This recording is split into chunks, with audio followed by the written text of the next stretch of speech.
Bueno, buenas tardes. Ya a estas horas supongo que estáis todos agotados, entonces voy a intentar hacer esto un poco ameno.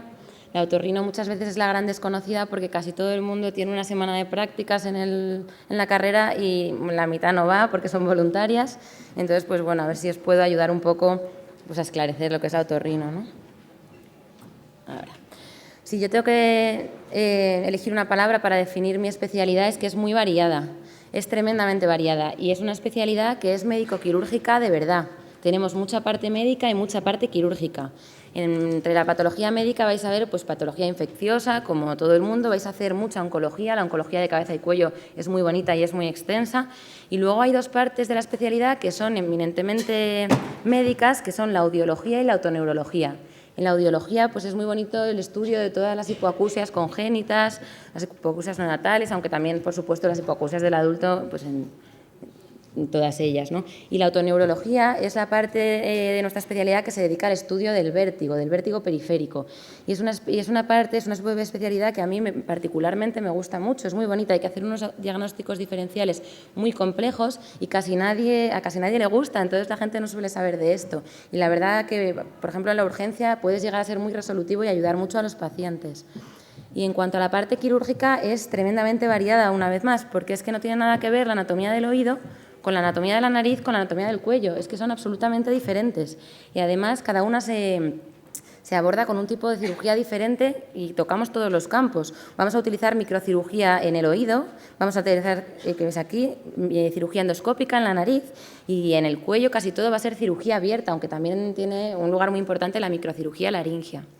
Además, es una especialidad en la que vais a ver pacientes de todos los rangos etarios, desde niños a ancianos, porque como decía nuestra compañera cirujana pediátrica, la patología de pediatría de otorrino la vemos nosotros, no la ve un pediatra o un cirujano pediátrico que se subespecialice en otorrino, sino que es parte de nuestra especialidad, ¿no?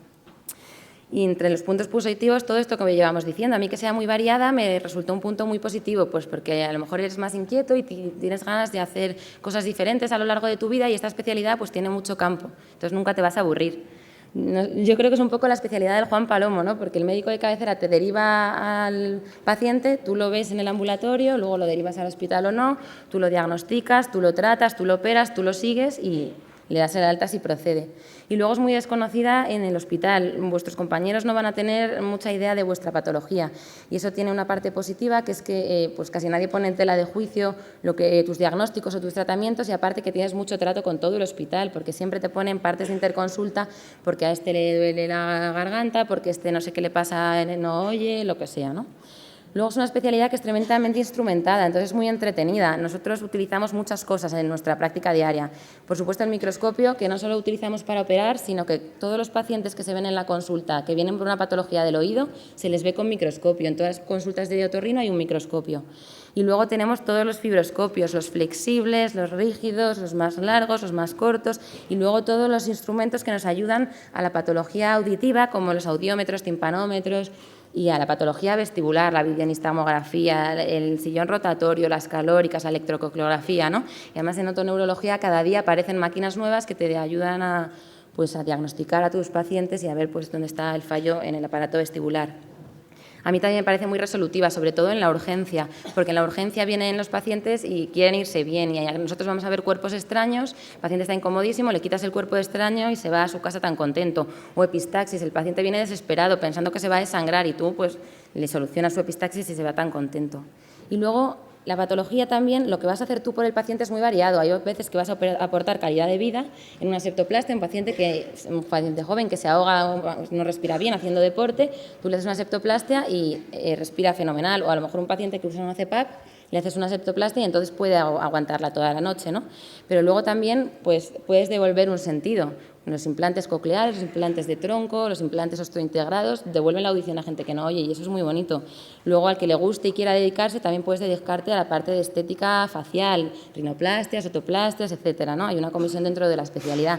Y luego es una especialidad que, además de esto, también vais a salvar vidas. Va a haber momentos en que la vida del paciente dependa de ti. Llega un paciente a la urgencia que ha hecho una reacción alérgica, que tiene un edema de glotis y o le haces una traqueotomía de emergencia o ese paciente se va a morir. Lo mismo con un cuerpo extraño que se vaya hacia la glotis, o un paciente que venga con un cáncer no diagnosticado que viene con mucha disnea, o en un quirófano que se haya extubado un paciente antes de tiempo, no se puede volver a extubar y te llaman para que vayas corriendo y hagas una traqueotomía, ¿no? Esto hay gente que le podrá gustar y hay gente que lo verá un problema, y esto es importante saberlo. Yo, por ejemplo, cuando elegí otorrino no lo sabía, ¿vale? Pero me gusta igualmente. Y luego es una especialidad que tiene, dentro de que estamos en crisis, bastantes salidas, porque tiene mucha opción en pública y en privada, ¿vale? Puntos negativos, a mí también me ha costado un poco pensarlos, pero bueno, como en todas las cirugías, se trabaja mucho porque tendrás cirugías muy largas, un neurinoma del acústico, a lo mejor estás 10 horas en el quirófano y es cansado. Muchos días acabas comiendo a las 4 o a las 5 si no tienes cirugía de tarde. Y nosotros, por ejemplo, no libramos las guardias. Yo creo que habría que librarlas, estoy convencida de lo que ha dicho ella, es verdad, pero nosotros no las libramos y es muy cansado, muy cansado. El hecho de que haya que correr para gente será un problema. Y luego también es muy específica. Realmente nosotros nos salimos un poco de los médicos, ¿no? Porque las hiperglucemias las vas a tener muy lejos. Las urgencias hipertensivas te tocan de lado por las epistaxis, pero en general nosotros no somos tan médicos como otras especialidades, ¿no? Y luego hay zonas compartidas. La parte de la cirugía de la boca, por ejemplo, está muy compartida con maxilofacial. Habrá otras cirugías que están compartidas con neurocirugía.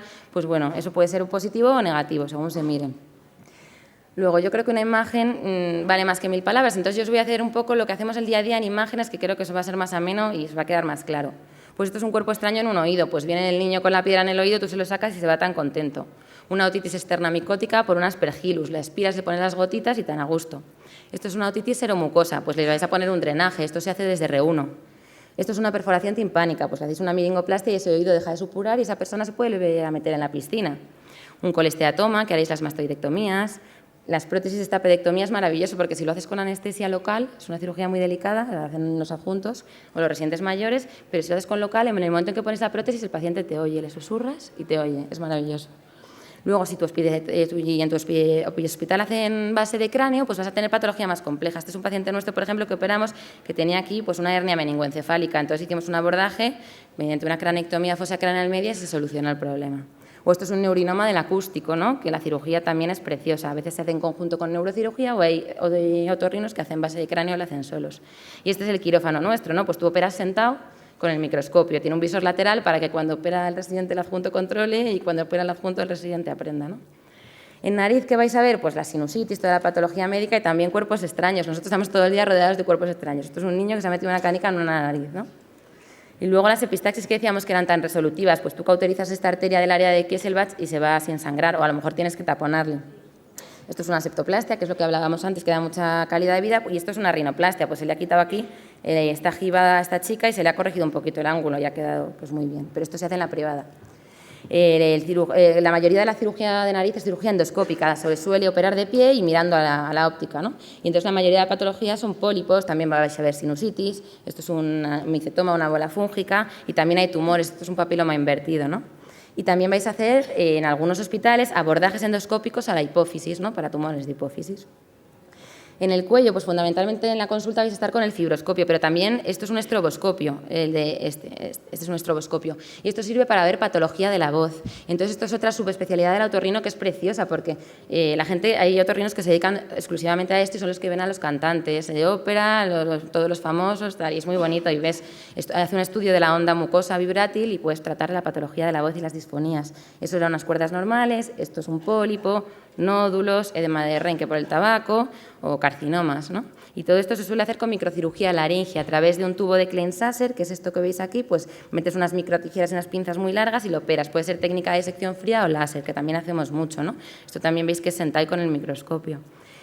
Pero claro, a veces no se puede quitar con microcirugía. ¿Y qué hacemos? Pues las grandes cirugías del cuello, ¿no? Esto es una laringectomía, que es como la cirugía grande del otorrino en la laringe, ¿no? Esto es un tumor translótico que se va un poquito senopiiriforme.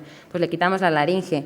Y esto es un vaciamiento cervical. Nosotros quitamos todos los ganglios, no cogemos uno de aquí y otro de allí como hacen otras personas. Nosotros vaciamos el cuello entero de ganglios. Aquí veis el externo retraído y esta es la yugular, ¿no? Muy bonito. Es una anatomía preciosa. Esto es un tumor de mucosa yugal, porque si en tu hospital no hay maxilofacial, pues tradicionalmente esto lo hacía otorrino y lo seguimos haciendo si no hay maxilo, ¿no? Y esto es una parotidectomía, que se disecan todas las ramitas del nervio facial. Es una cirugía muy bonita. Este es el quirófano de cuello, es un quirófano que operas de pie, pues como la mayoría de los cirujanos generales y tal, ¿no? Bueno, y esta es la cara de felicidad cuando quitas tu primer tumor de parótida, ¿no? Que estás tan contento de hacerme una foto. ¿Cómo es la residencia? Pues la residencia son 4 años. Nosotros pensamos que deberían ser 5, pero bueno, son 4 y va a seguir siendo 4 de momento, ¿no? Y hay 1 o 2 residentes por año por servicio. No hay ningún hospital de España en que haya más de 2 residentes, ¿vale? Y no se suele rotar casi nada. En mi hospital solo se rota por rayos, que es lo que se rota en todos. En algunos también se rota por cirugía general. Y luego me consta que hay otros que rotan por neurocirugía, por maxilo, por plástica, pero eso lo tenéis que preguntar en cada hospital, ¿no? Y luego yo también soy de la opinión, como mis compañeras, que es muy importante rotar y ver. Si os podéis ir al extranjero o a lo mejor os interesan los niños y os queréis ir a hospitales pues, más pediátricos, pues fenomenal. Ahora, lo que yo tuve en cuenta para elegir hospital y lo volvería a tener en cuenta, el número de residentes por año. Yo creo que es mejor que haya un residente por año, porque entonces no os vais nunca a quitar los quirófanos. Es mucho más fácil repartirse los quirófanos en una especialidad como otorrino, que no suele haber más de 1, algunos días 2, pero cada mayoría de los días un quirófano, pues que haya un residente por año, ¿no? Y luego yo también pienso que es fundamental que esté organizado por secciones, pues por lo que se decía antes, porque si tú estás en oído, estos 3 meses, tú sabes que estos 3 meses tienes que estudiarte el oído, aunque en las guardias veas de todo, pero tú estás muy centrado en el oído, en el cuello, en otoneuro, en lo que sea, ¿no? Cuando eres adjunto joven no es lo mismo, nadie quiere de adjunto joven estar en una sección sola porque solo vas a operar eso, ¿no? Pero de residente creo que es lo que más te interesa. Y luego, en cuanto a los quirófanos, creo que es muy importante que preguntéis cuántos quirófanos hay y cuándo empiezan a dejar operar y qué dejan operar. No es lo mismo un hospital en el que te dicen que el R1 no toca pinza, porque son solo 4 años, que en un hospital que te dicen, pues mira, pues todos los niños, la patología de niños nuestra son amígdalas, adenoides, drenajes, salvo la vía aérea, pues a lo mejor todo lo fácil de niño lo hace el R1, pues ya estás cogiendo mano, ¿no? Luego habrá otros hospitales que os digan, pues mira, aquí no nos dejan casi tocar un oído, pues entonces a lo mejor tiene que ir un poquito más abajo. O nosotros es que tenemos un servicio de oncología radioterápica muy potente, entonces todos los cuellos, que hay igualdad más o menos, supervivencia, quimiorradio que cirugía, van primero a quimiorradio. Los cuellos que llegan a otorrino ya están radiados, los cuellos radiados son mucho más difíciles de operar porque hay mucha fibrosis y los hacen los adjuntos. Pues a lo mejor son cosas que en un principio no se te ocurre pensar, pero que luego creo que son bastante determinantes en el número de cirugías que vais a acabar haciendo. Y en la organización me refería un poco a eso, a qué opera el R1, qué opera el R2, si él busca quién lo lleva y esas cosas, ¿no? Luego también es interesante que en el hospital hagan patología avanzada, que hagan base de cráneo, que hagan implantes, pero no creo que sea imprescindible. Yo creo, como ha dicho Natalia, que lo que hay que hacer es formarse como otorrino general y luego ya en un futuro subespecializarse. Que tienes esa suerte y caes en un hospital que ves eso y pues lo sabes manejar, pues fenomenal. Pero a lo mejor si caes en un hospital en el que solo hacen patología muy avanzada, dejas de operar la patología normal y luego cuando acabas la residencia pues no sabes manejar bien una septoplastia, una miringo o las cirugías más comunes, ¿no? Luego, que haya otras especialidades está muy bien en mi caso, siempre que sean neurocirugía, plástica y pediátrica. Con maxilo, yo creo que haya maxilo en tu hospital no es un punto positivo para ti, para el hospital a lo mejor sí, porque entonces todos los tumores de lo que es la cavidad oral, la lengua, lo van a hacer ellos. Nosotros hacemos hemimandibulectomías, losectomías, lo habéis visto, ¿no? Ponemos placas para reconstruir, salvo fracturas de suelo de órbita y patología de articulación temporomandibular, el resto lo hacemos casi todo. Entonces, para formarte es positivo. No sabes luego dónde acabes si vas a hacer eso o no lo vas a hacer.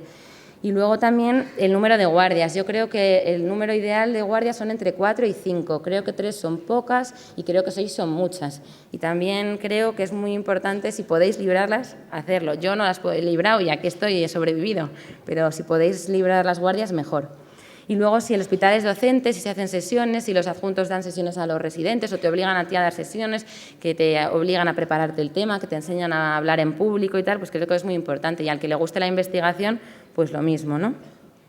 Este es el ranking nacional del año pasado. Yo he puesto según se eligió el año pasado. Es muy variable porque como solo hay 1 o 2 plazas por especialidad, con que una persona que viva en Logroño quiera quedarse en Logroño porque su novio es de Logroño, pues a lo mejor Logroño es un 1. ¿Y eso quiere decir que el número 1 Logroño es mejor que el Gregorio Marañón? Pues a lo mejor no. Solamente es lo que a esa persona le es mejor, ¿no? Entonces aquí además veis que hay números muy dispares porque, por ejemplo, en el de La Coruña, una plaza, hay 2, una plaza es un 790 y la otra es un 2085. O sea que si no os ha salido el mejor MIR que os esperabais, tampoco tenéis que desanimaros, ni mucho menos, porque esto es súper variable, ¿no? De Madrid lo que siempre se cogen son el Gregorio, La Paz y luego el Ramón también se coge un montón. Y de Barcelona se coge mucho pues, el Hospital de Sant Pau y el Clinic, pero por ejemplo luego en Belvitge solo hay 1, a lo mejor eso es positivo, ¿no? está muy bien el Hospital de Asturias, también que no estén aquí está muy bien el Hospital de Salamanca, también está muy bien el Río Ortega de Valladolid. En general la gente suele estar muy contenta. Nosotros, por ejemplo, tenemos rotantes de varios sitios, tenemos de Logroño, tenemos de Toledo, que son hospitales más pequeños y también están contentos, ¿no? Lo que yo mejor conozco, que es Madrid, en lo que yo os puedo orientar un poco, es lo que decíamos al principio. Hay hospitales que son, en principio, más pequeños y luego, al final, a lo mejor te formas mejor porque operas mucho más y ves patología más del día a día. Se forma la gente muy bien en Puerta de Hierro, se forma la gente muy bien en Getafe y en Fuenlabrada. Este es el primer año que terminan residentes, solo lleva teniendo 4 años y la verdad que están operando muchísimo y lo están haciendo muy bien. Pero vamos, que yo creo que donde vayáis vais a estar bien porque en los que tienen alguna carencia dejan más rotar a sus residentes que en los que hacen en principio de todo. Y luego una pequeña reflexión. Al final, cuando acabas la residencia, lo mejor que te llevas de esos años son tus compañeros, ¿no? Estos son mis residentes, los mayores y los pequeños. Y la verdad que son mis amigos, mis compañeros y hemos pasado ahí todas las fatigas, las discusiones en el servicio y somos un equipo, ¿no? Y luego yo también creo que ya habéis llegado a lo que lleváis tantos años luchando, ¿no? Estáis donde queríais estar, entonces, pues bueno, pensarlo bien, elegid y luego disfrutad mucho la residencia, porque aunque es dura, no debéis nunca perder el norte y pensar por qué habéis llegado hasta aquí, ¿no? Y ya está.